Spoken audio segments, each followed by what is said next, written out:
Well, good evening and welcome to the Gerald R. Ford Presidential Library. My name is Gar Gunderson. I'm the supervising archivist here at the library.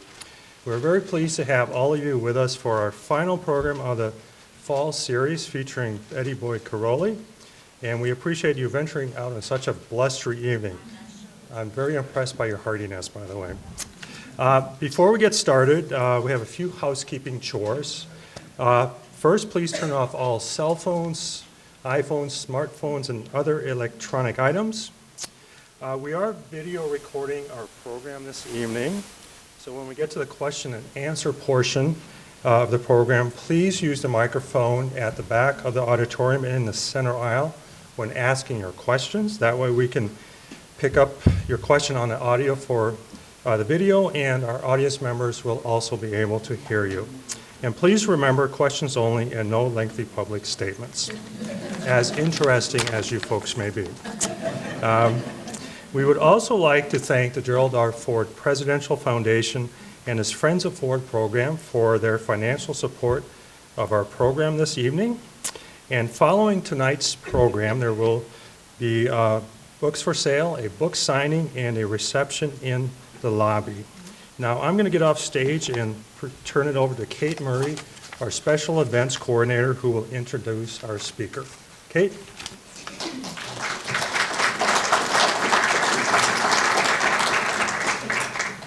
Hi, again, I'm Kate Murray, Special Events Coordinator here at the library, and I get the honor of introducing our speaker tonight.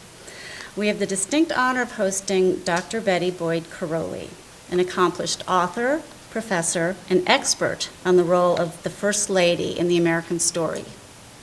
In fact, Dr. Caroli is more than an expert. She basically invented the field of study with her book, First Ladies, first published in 1987.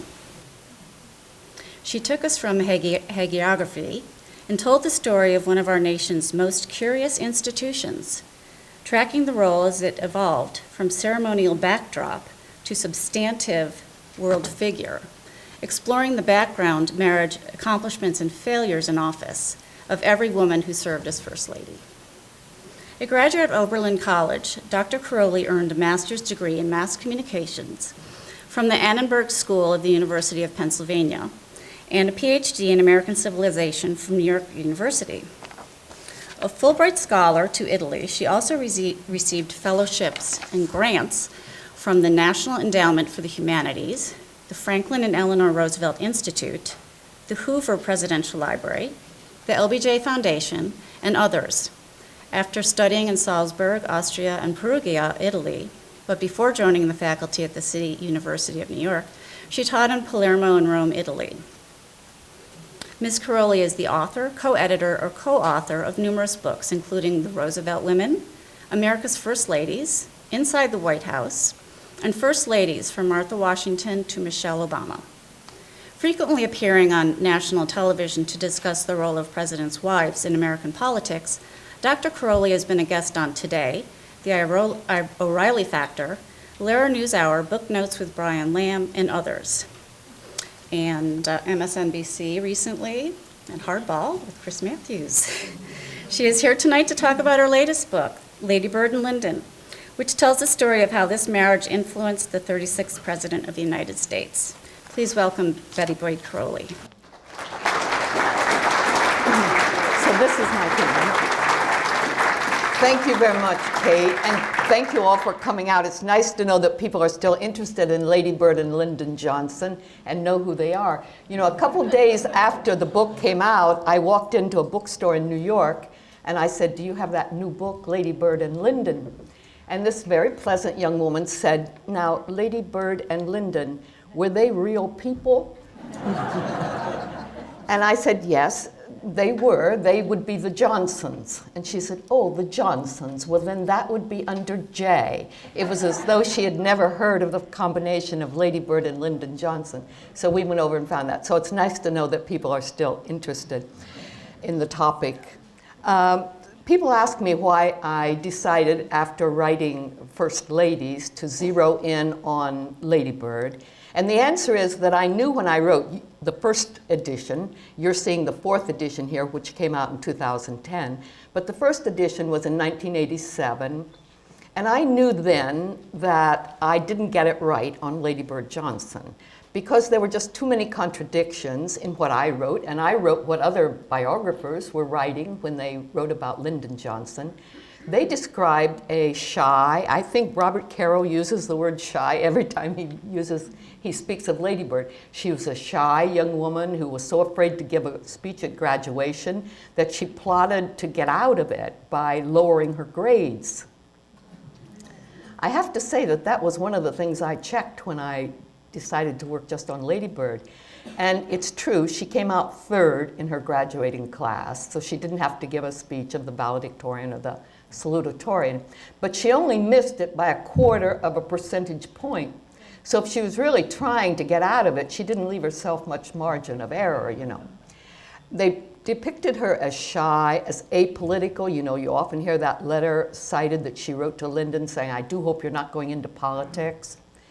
Many of the biographers depicted her as unattractive, so bad looking that her classmates had to bribe guys to take her to the school dances. They wrote really very unattractive things about her. And I thought, if she was that shy and that ugly, why did she end up where she did? And why did she get into the broadcasting business and make all that money? And why did she become a very good public speaker? Remember, she was the first candidate's wife to go on an extended campaign trip of her own. People had not done that before. In 1964, when Lyndon was running for a term of his own, she went on a train called the Lady Bird Special through 8 states of the South, gave something like 47 speeches in 4 days, think of that, besides greeting a lot of people along the way. So it didn't look very shy to me, this record. And so I set out to find out what kind of person she was. I should say that when I wrote this book, it was reluctantly that I did so because I'd been teaching women's history. As you heard, I taught in the City University for several years, and I taught women's history. And the last thing I wanted to do was to write a book about women who became famous because of the men they married. I wanted to do a book about this woman, a settlement house worker called Mary Kingsbury Simkovich. And my editor at Oxford University Press said, people will never buy a book with that name, and nobody knows her. And what I want you to do is a book about presidents' wives. And I said, absolutely not. I wouldn't do it. And she said, well, what do you know about them? And I said, well, I don't know very much. I know a little bit about Eleanor Roosevelt and a little bit about Abigail Adams, but that's about it.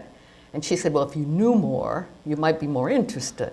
So I took that as a challenge, and that summer when I was working at the Harvard Library on the Simkovich papers, every time I had to wait for a box of papers to be brought up to me, I would pull down an encyclopedia and just look up some of the first ladies that I didn't know anything about. Lucretia Garfield, Sarah Polk, and I read quite a few of them, and I remember standing there with the book in my hand and saying, but there's a pattern. All these women married down. That is, they married men from less well-off families. Often the men had less good educations than the women. So I can understand why the men married up. That's what ambitious men do, right? But why did the women marry down? So I came back from that research trip to Cambridge, Mass, and I said to the editor, okay, I'll do that book, and I think I can do it in 2 years.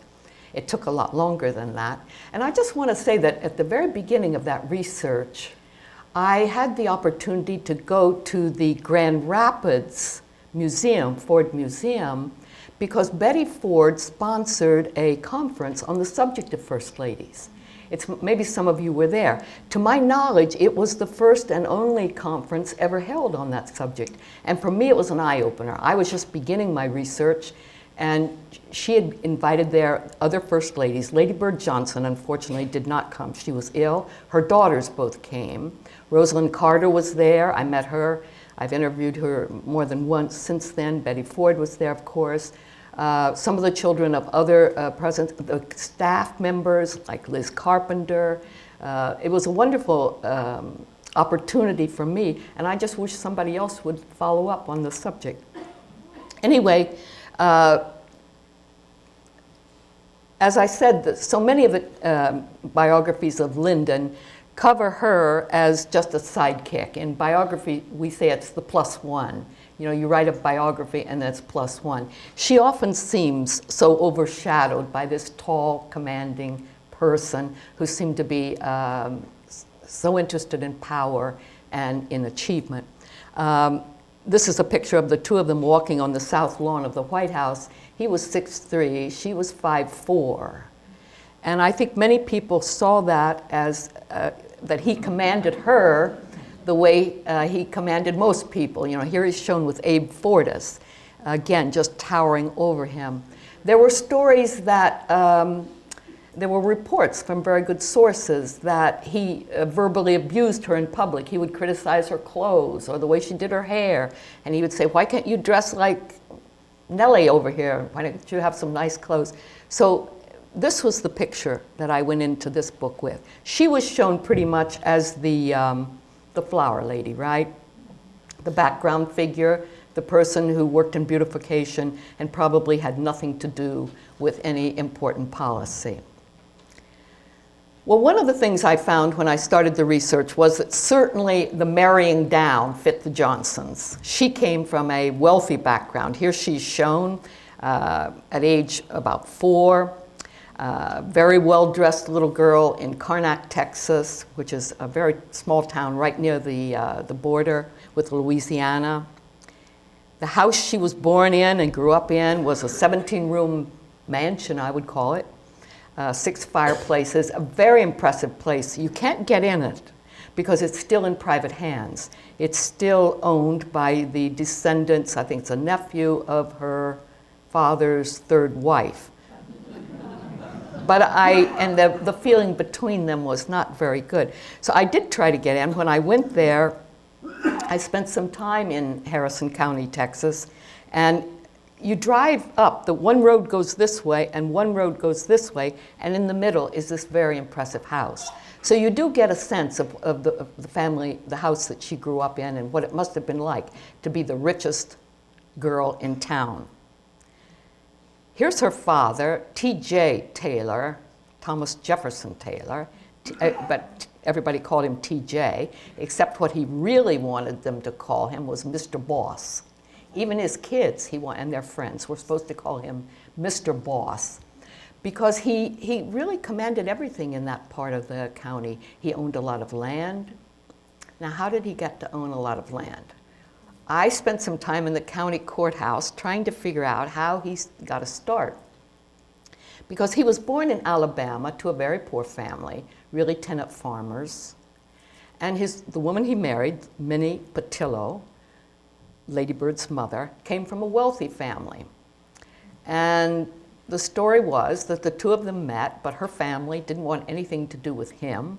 And so he, to show them how wrong they were, set out to make a fortune on his own.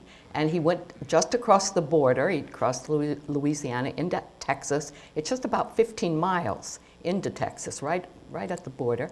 And as soon as he got there, he bought land with $500. Now, this is 1898. $500 is about what a working man earns in a year. So where did he get the $500? He told his daughter, Lady Bird, that he sold a saddle. But where did he get the money for the saddle? And that would have been quite a saddle. Now, the story around town was that he had robbed a bank, a train on the way. I tried to find out if a train had actually been robbed. A train had been robbed, but there's no concrete evidence. But that's the story, and that's pretty much the tenor of the stories that go around about T.J. Taylor in Harrison County. I never found anybody who had anything good to say about him, but she adored him. She absolutely adored him.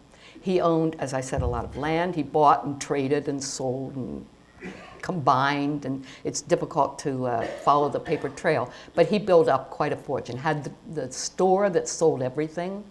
It's a dealer in everything outside. Owned the cotton gins that processed the cotton. So he became a very important man in Harrison County. He also showed her how to become a very good businesswoman. You know, the story is often told that she was very good with accounts, that she could read a statement like a trucker reads a map, down to the last penny. He was very careful with his money. She said, now I understand why value of $1 is one word. But he was also a very hard worker. And he would be at his place of business at 4 or 5 o'clock in the morning before daylight, and he would work until very late at night. So he, in many ways, was a very absent figure in terms of home life. Now, I can't show you a picture of her mother because none exists.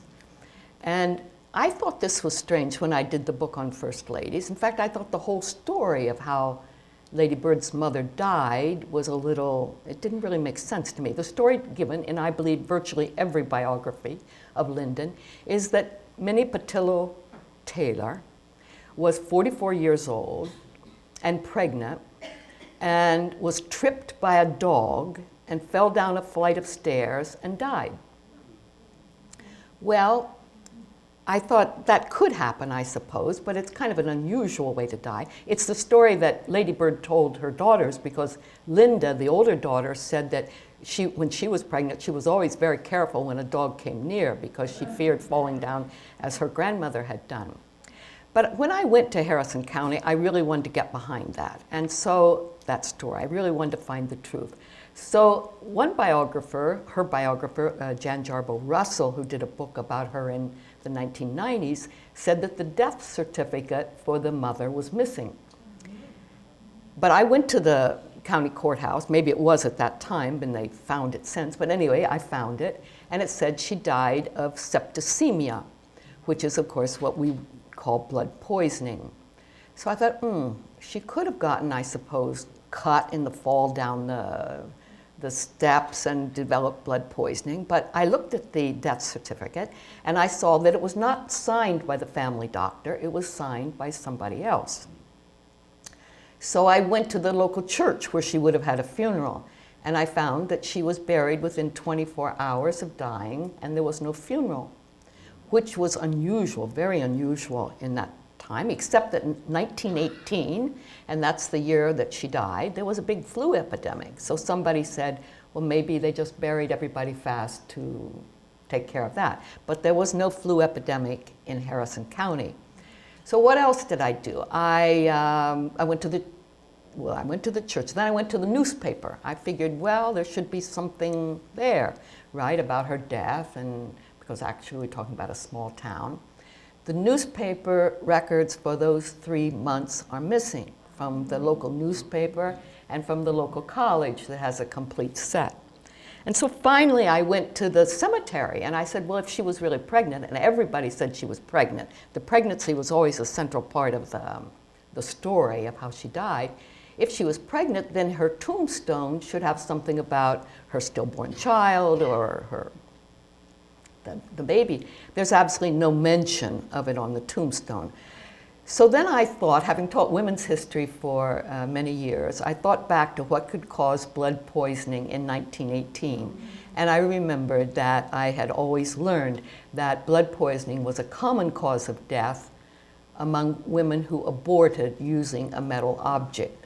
So I speculate in the book, although we can't prove this, of course, without an autopsy, that there's more to the story than we had been told. Anyway, somebody asked me, well, why would she want to get rid of that child? Well, she was not so interested in mothering.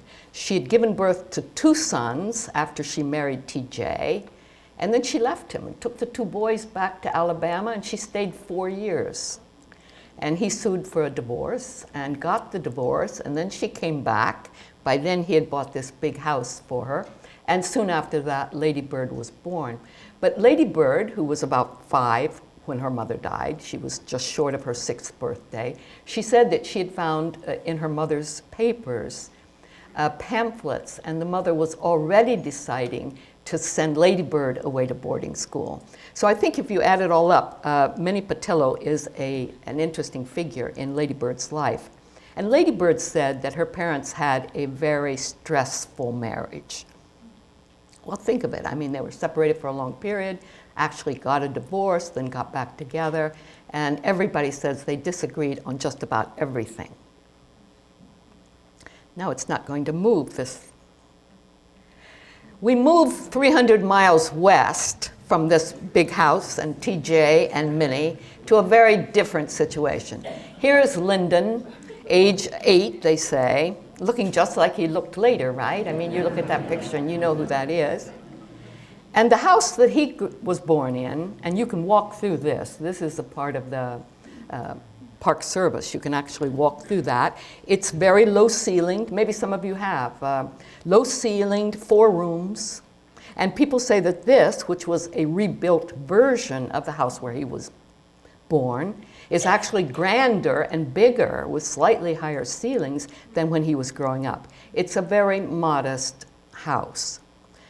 And his mother, of course, found it extremely modest. They later, some of the time, they moved to Johnson City. When his father was doing well, they moved into a bigger house in Johnson City. But when times turned bad, they came to this little house, and his mother, Rebecca, had to lug pails of water and pump the water, and she didn't like this. Having been a graduate of the Baylor University, wanting to become a journalist, her dream was to write the great Confederate novel, and here she ends up lugging buckets of water to and fro in this house.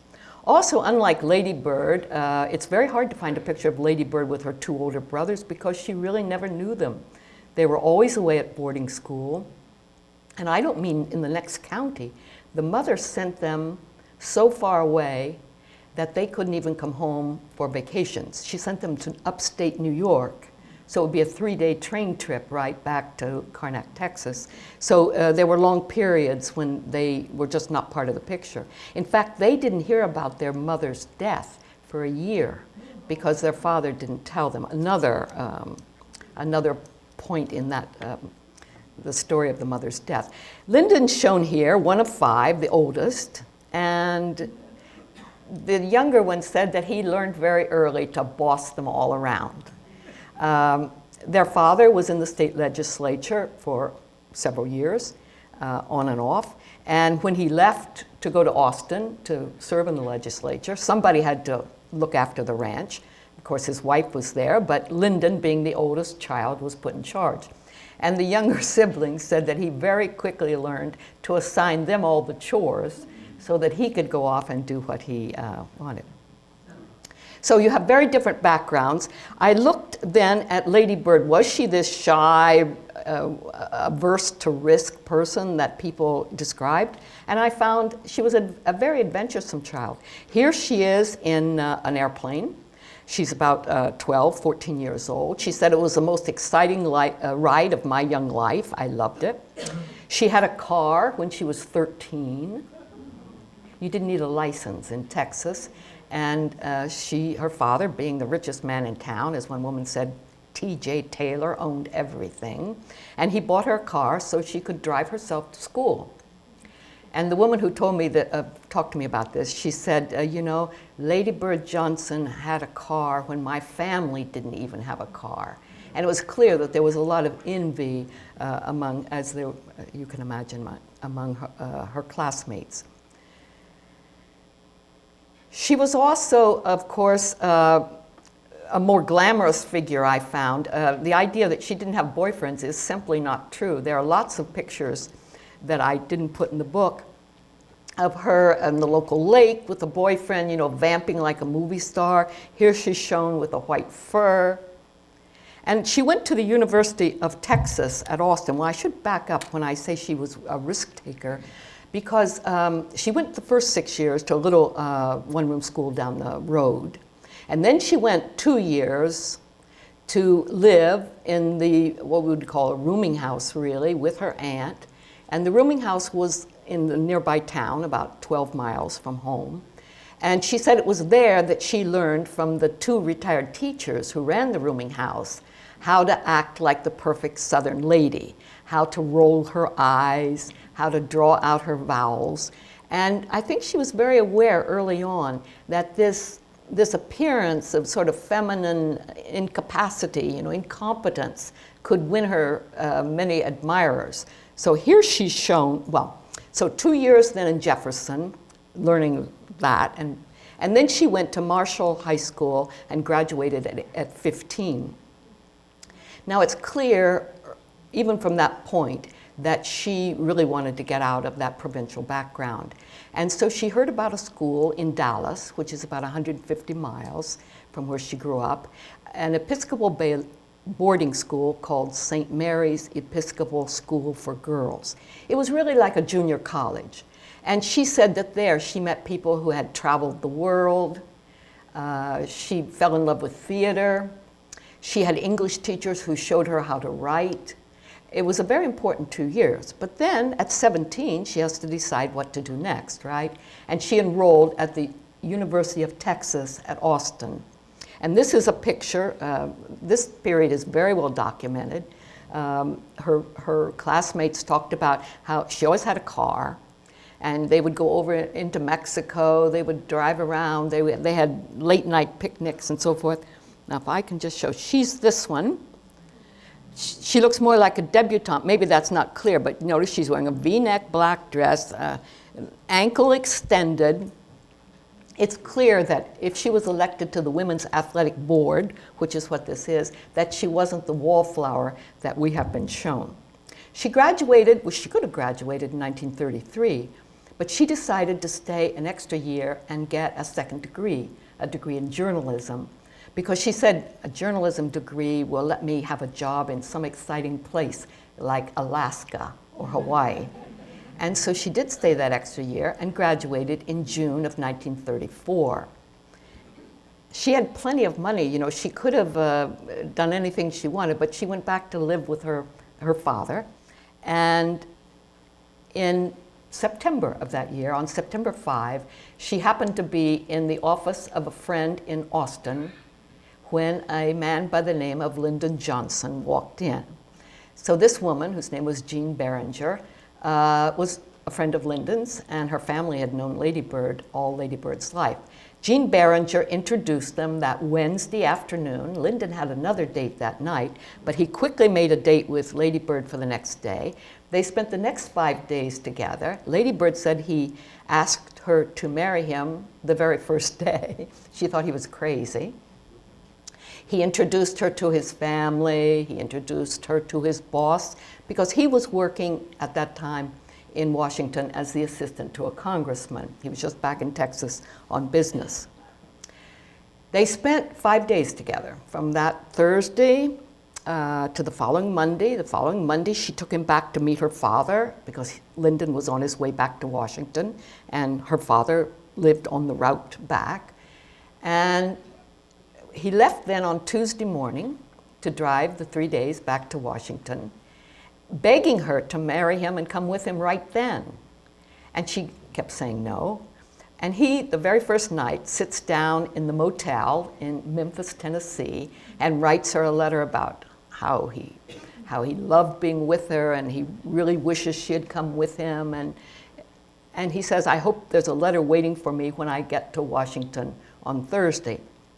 Well, there was no letter waiting, because she was kind of holding back, you know. Although she describes their first meeting as being very, she said there was electric going. She thought he was just really, she loved his looks. Everybody said he had the same height as her father. In many ways, the commanding presence and so forth was like T.J. Taylor.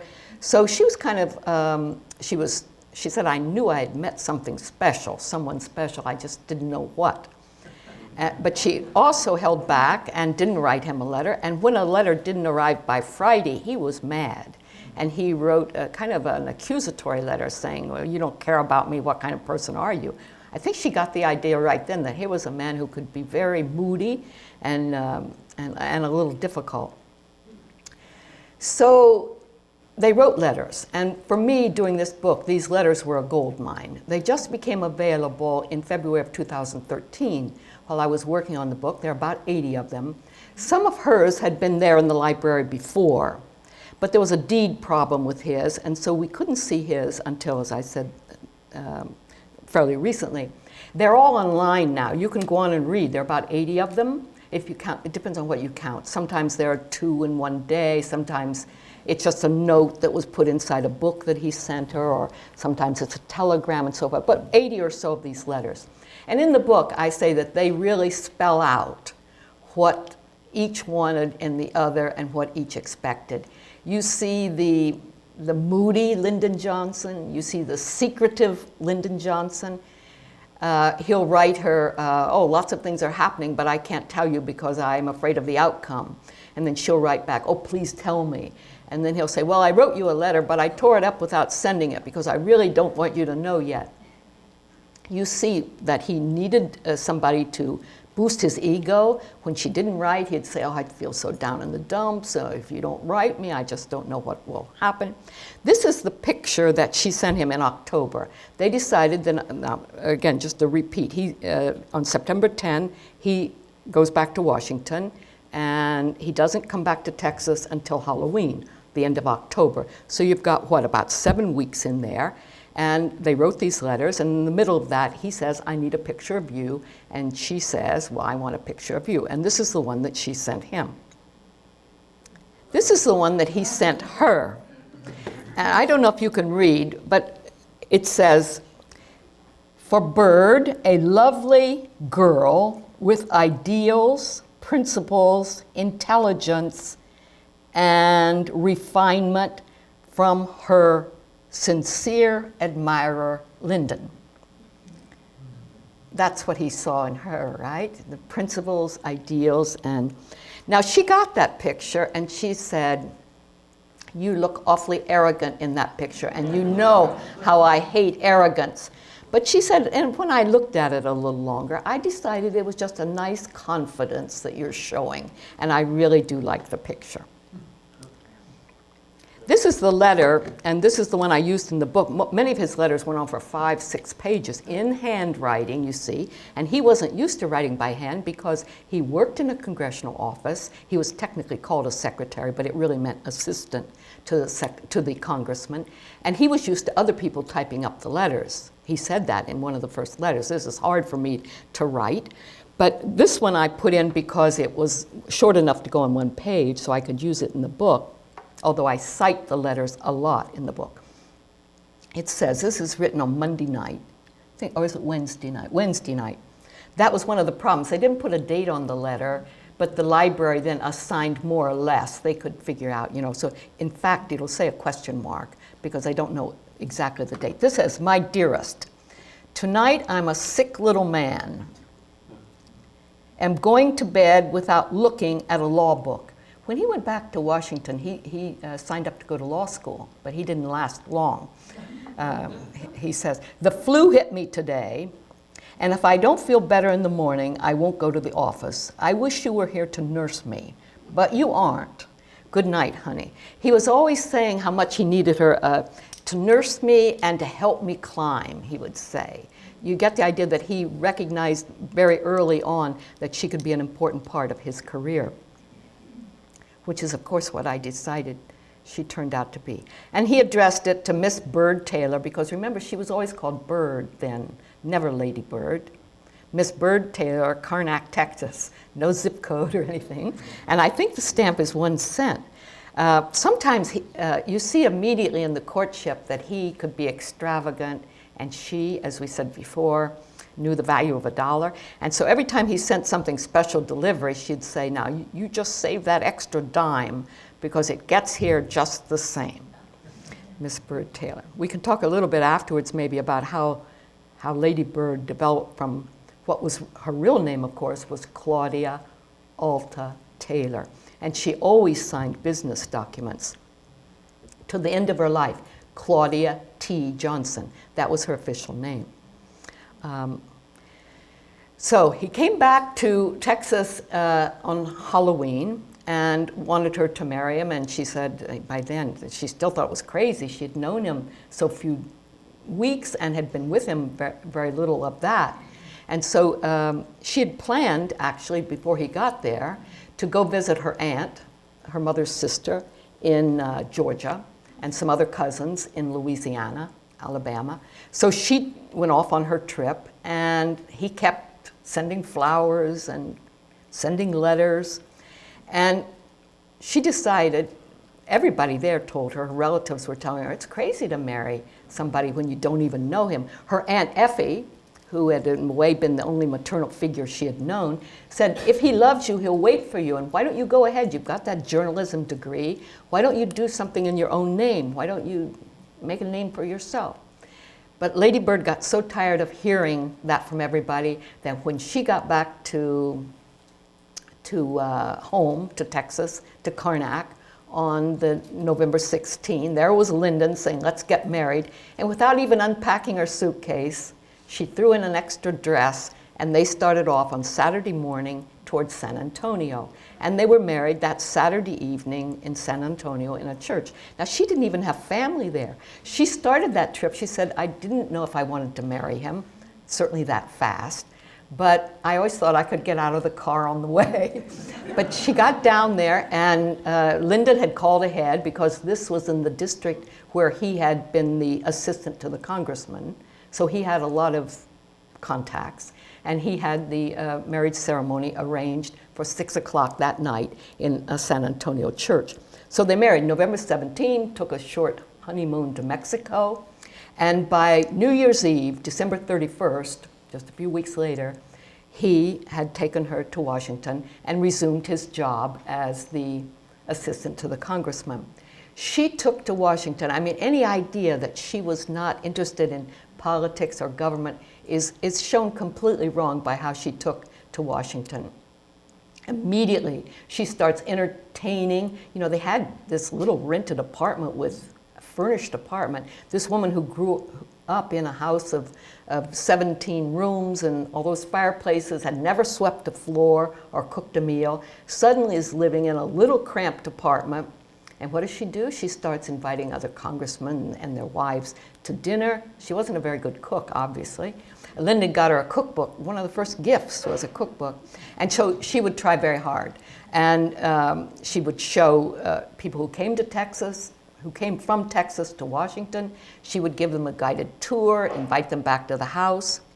But that lasted only a few months. And then Lyndon got a job as the state director of the National Youth Administration, heading that in Texas. He was the youngest director. And they had to move back to Austin. I said they had to move back, but she always felt that Austin, she said Austin was heaven. It was like moving back to heaven when they went there. Then a job opened up. An election was held in February of 1937 for the congressman's seat in the district where Lyndon grew up. The congressman died suddenly, and an election was announced, and Lyndon decided to run. And this is the one that people talk about, that Lyndon married her for her money because she paid for his campaign. The story is a little more complicated than that, and I think it shows a lot about both Lyndon and Lady Bird. It was a crowded field. I think there were 7 candidates running. Lyndon was the youngest, and in a way he was least known because he'd been away in Washington those several years, serving in that other capacity. So it wasn't at all clear that he had a good chance. Lady Bird, who always studied everything before she took action, and that's why when I did the First Lady's book and found that she married him after a few weeks, it was so unlike her, I had to figure out why. After I read the letters, I figured out why. Anyway, she didn't just throw in the money. She went to the man, Alvin Wirtz was his name, he was a lawyer, and she called him our brain trust, our advisor and everything. And she said, does Lyndon have a chance in this campaign? And Wirtz said, yeah, he has a chance. And she said, well, how much money will it take? And Wirtz said, $10,000. So she called her father, who still controlled her money, inherited from her mother, and said, I need $10,000 and I need it tomorrow. And TJ, being tight with his money, said, can't you do on 5,000? And she said, no, it has to be 10. And so TJ did transfer the $10,000, and that was spent on that election, which was, of course, the first election that Lyndon Johnson won. But it's clear that the campaign cost much more than the $10,000. Estimates are, they didn't have to file papers the way candidates do today, but the estimates are that it probably cost 10 times that. His uncle threw in, I think, his life savings. His uncle was a history teacher, and her brothers threw in some money. So they go back to Washington in 1937, and Lady Bird resumes the role that she had started when she was there right after she married. The networking that she did for him, you know, inviting people to dinner. There are many examples that I cite in the book that of people being called that were important for them to get on their side and on important votes. Lyndon will say, now Lady Bird and I want you to come over and have a drink with us tonight. So there was a lot of entertaining. Here she is in 1941.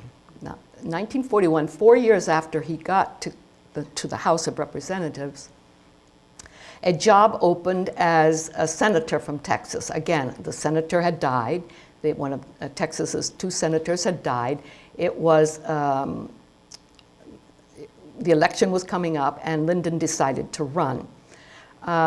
It was the only election that Lyndon lost, but she said it was her very favorite, because she said she really got into that campaign. She saw how people could get excited about doing something. And you see her here with her movie camera. He'd given her a movie camera, and she would go around on the campaign, photographing the opposition, taking notes on what they were saying. When my editor read that, she said, well, that's what we today call opposition research. You know, you send out to see what your opponent is saying. 6 months later, Pearl Harbor came. And Lady Bird Johnson was not in Washington when that happened. She was in Alabama because her uncle, for whom she was named, Claude, his name was Claude, her mother's bachelor brother, had died, and Claudia, Lady Bird, knew that she was going to inherit quite a bit of land and money. But she didn't stay in Washington and wait for the lawyers to tell her how much land and money. She went down to Alabama, and on that Sunday morning of Pearl Harbor, she was going through the books to see just what it would be. By the time she got back to Washington, Lyndon had enlisted for active duty. But he hadn't said who would run his congressional office, because he didn't have to give up his congressional seat to run for Senate. He still had that. And the person who took over his office was Lady Bird Johnson. And she ran his office for the next 6 months. People said she ran it so well that some constituents didn't even know Lyndon was away. She went over every letter. They had a staff of about 4 or 5 secretaries. She negotiated with different agencies. You know, people would write in, can you get me help on this? Can you get me help on that? It might be to find out where a serviceman was stationed, or it might be to get something relocated in the district. She was very, very successful. And she said she learned more in those few months than she learned at all of her time at the university. But when Lyndon came back in the fall of '42, he sent her packing. She never worked in his office again. What she did instead was buy a radio station. With that money she got from Uncle Claude, she bought a station in Austin, KTBC. And in the spring of 1943, she went down to Austin and really put herself into getting that station on its feet. It had been losing money, and she was able to turn in a profit of $18 by that August. I see that I'm really behind on this. I've got to move faster, or we won't get to the end of this. She gets the radio station, and she also very soon bears the first child that lives. She had had many miscarriages, several surgical, gynecological procedures, and in 1944, she finally gives birth to a healthy baby girl, Linda on the left, and in 1947, to another girl, Lucy, who's in Lyndon's arms. I don't know if you can see, but Lyndon Johnson has the darkest circles under his eyes. Can you see that? This is right at the end of the 1948 Senate campaign, which of course is one of the most famous elections in American history on that level, on the Senate level. It's the one that both sides accused the other of stacking, of packing the ballot boxes. And it's the one that Lyndon got the nickname Landslide Lyndon because he won by only 87 votes. It was a horrendous campaign, and I spend quite a lot of time in the book talking about it. Because remember, Texas was a one-party Democratic state, so everything happened in the primary. The first primary was a crowded field, and Lyndon did not do well. And he was ready to drop out. And she said, if it takes everything we've got to keep fighting. Even it would be better to lose by a small number than not to fight. She's really a very important figure in that campaign. She went around speaking. She was in a very bad automobile accident on the way to give to one reception. She was riding in a car, somebody else was driving, and the car flipped in a ditch upside down. The driver was very badly injured, but she climbed out of a window and went to get help. And she said that on the way, the only thing she could think of was she was sorry she had not voted absentee because there were going to be 2 votes that were lost. The driver, who was still pinned in the car. And she went ahead then and gave the speech that she was supposed to give at a reception and never even told Lyndon. She was bruised. She said she was bruised. Her hip was black and blue for nearly a year after that. It didn't break anything, but she was very badly injured, and the other woman was even more injured. So this is the end of a very hard campaign. And this is the family. You don't see that many pictures of the Johnson family. Somebody said they spent so little time together because the parents were often off campaigning or dealing with constituents or on some political errand. But this is after they bought the ranch. You can see the ranch house in the back, which they bought in 1951, moved in 1952.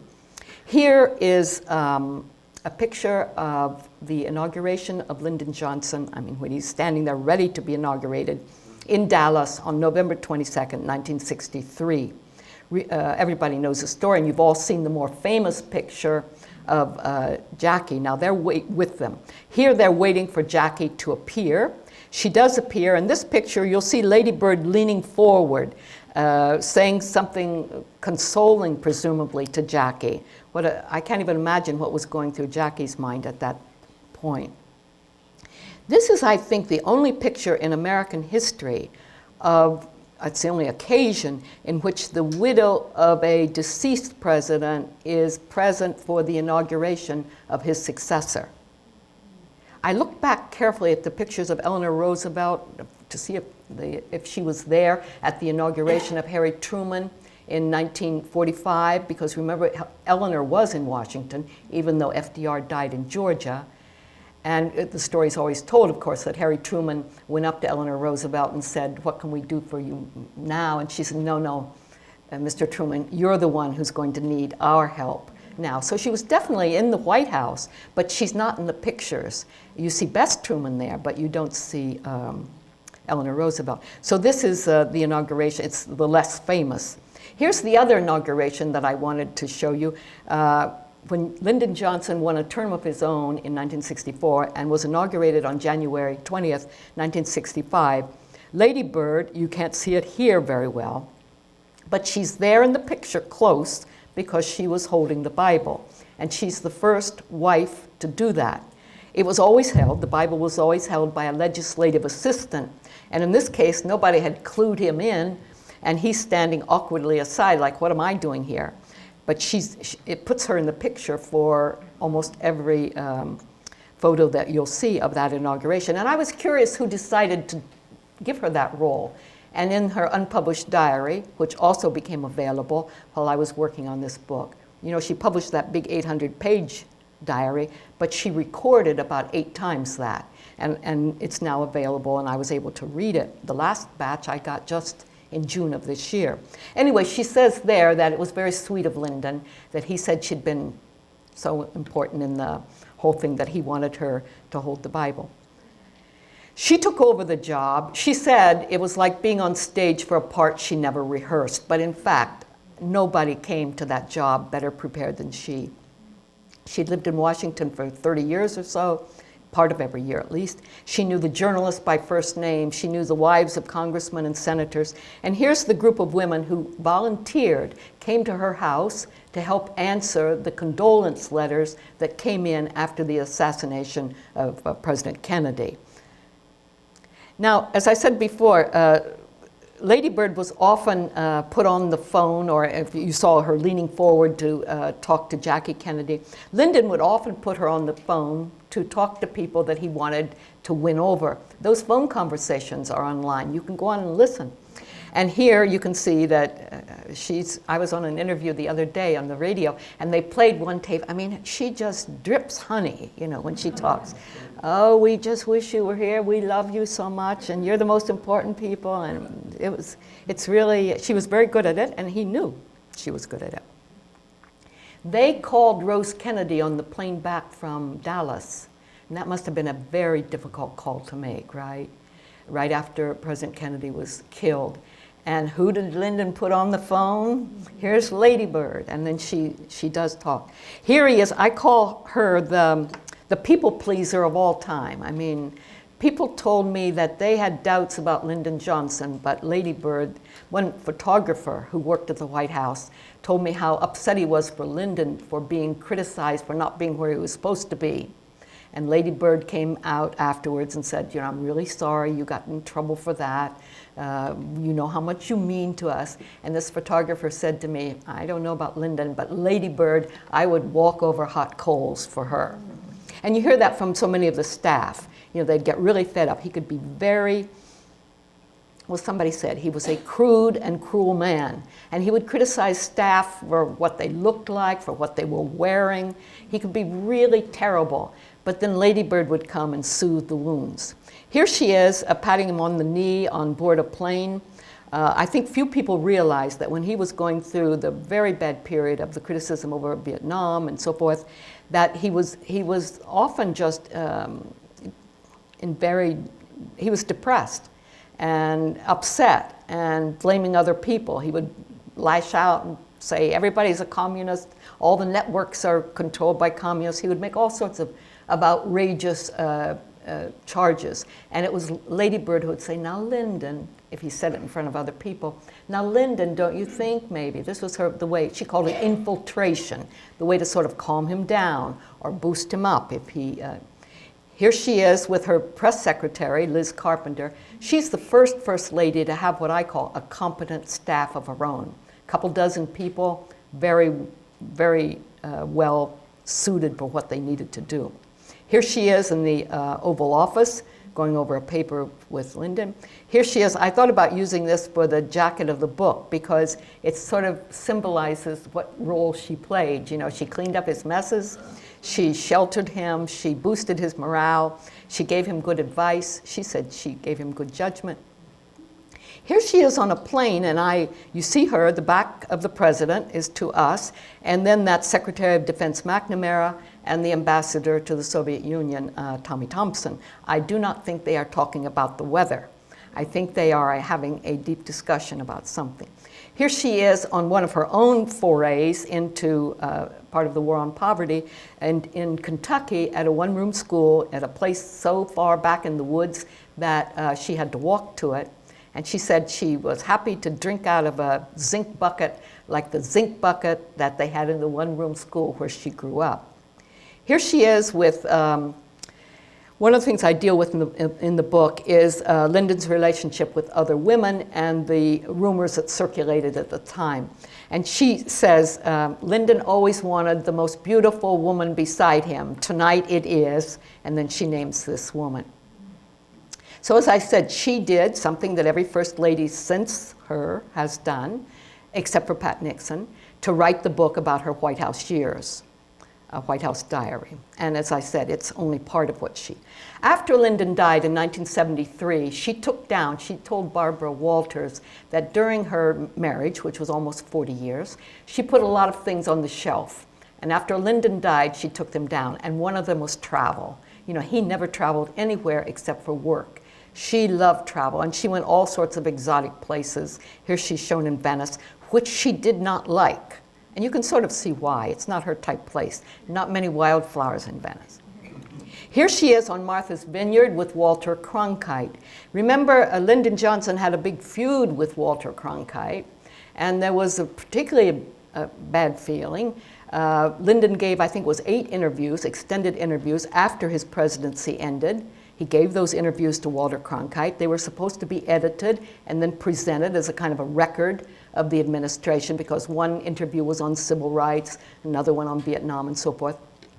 And Lyndon Johnson felt that they had been unfairly edited, and he was shown in a bad light. So he didn't like what Cronkite had said. But here's Lady Bird. She rented a house on Martha's Vineyard for a month, several summers in the 1980s, and she socialized with people like Walter Cronkite, who had actually been at the University of Texas journalism school at the same time she was, but they didn't know each other. She resumed, I guess you'd say, a friendship with Jackie Kennedy. They visited back and forth. There's a nice folder of letters at the LBJ library of their correspondence. And she made up for the inattention she had given her daughters. You know, there are many complaints from her daughters that she was too busy tending to Lyndon and not enough concerned with them. She traveled with her daughters and her granddaughters. Here she's shown with the 2 Robb granddaughters in Alaska. And she became a sort of iconic figure, I think, for first ladies among the others. She never missed a chance to attend some dedication of a presidential library. She continued business, having something to do with her broadcasting business, although that's a kind of complicated story. She sat on the Board of Regents at the University of Texas. And so when I got to the end of all this research, I decided that it wasn't really a biography of Lady Bird Johnson that I had written. It was a biography of the marriage, and that she was absolutely essential to his career, and he knew it, and she knew it. And that's what the story really is. So thank you very much, and I'd be glad to take questions.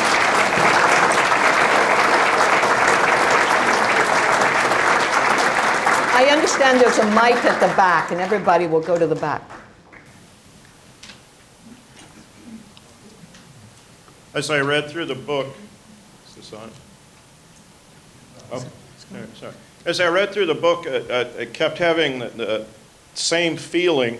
And in your last chapter where she's alone, if I can read just a sentence, her friends observed that she seemed more easygoing, having shed the worry about what her unpredictable husband might do next.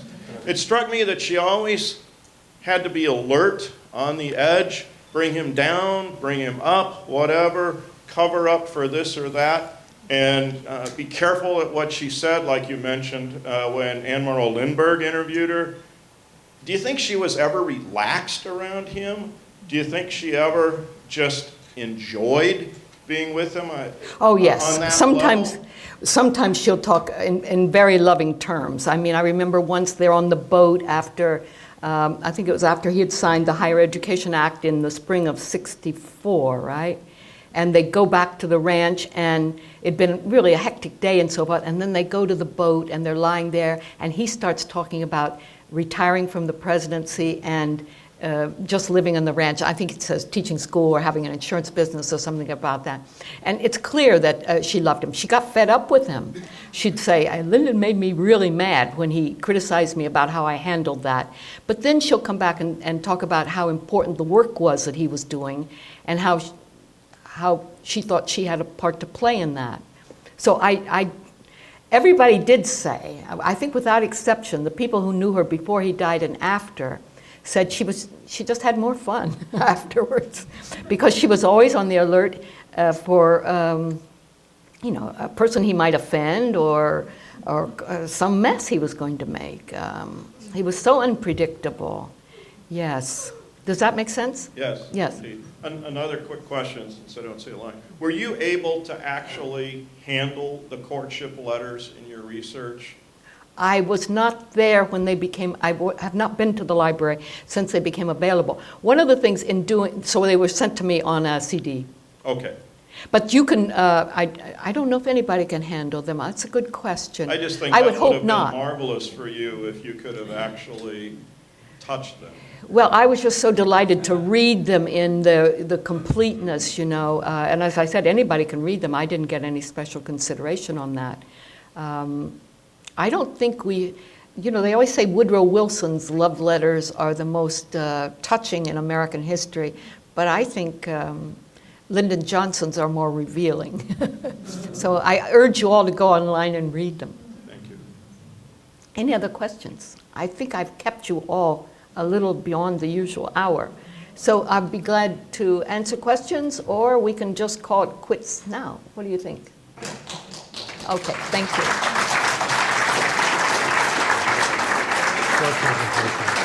Oh, so I sit down. Well, I'm going to hold you for just one extra minute, Betty, and thank you for that very interesting presentation. And I think your husband most likely married up too, so. He wouldn't say so. Well, you can have him talk to me. So I'll tell him that. I'll tell him that. Please quote me. As a token of our appreciation, we have a small gift for you to commemorate your visit to the Ford Library, a pen set with President Ford's signature. Oh, So thank you very much. I hope you'll use that on your next book. Thank you. So I would just have a few quick announcements. Sure, hold on. I'll sit. Okay, thanks.